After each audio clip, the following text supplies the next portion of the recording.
नमस्कार. आपण पाहताय जनता न्यूज.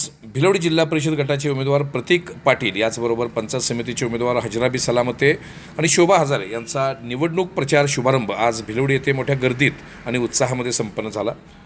या गटातील काँग्रेस प्रणित सर्वच गावातील सरपंच, उपसरपंच, प्रमुख नेते मंडळी आणि कार्यकर्ते या कार्यक्रमासाठी मोठ्या संख्येने उपस्थित होते.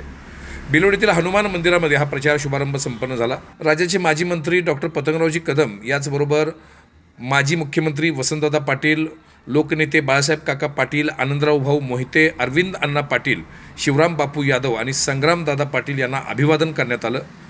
जिल्हा सरचिटणीस बी डी पाटील यांनी प्रास्ताविकामध्ये सर्वच उमेदवारांना विजय करण्याचं आवाहन केलं.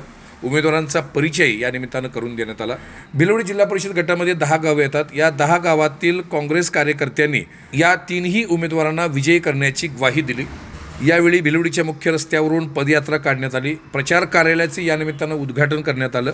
या प्रचार शुभारंभाच्या निमित्तानं गट तट विसरून 10 गावातील सर्वच प्रमुख कार्यकर्ते, नेते बहुसंख्येने आणि एक दिलाने उपस्थित होते. जनता न्यूज भिलवडी.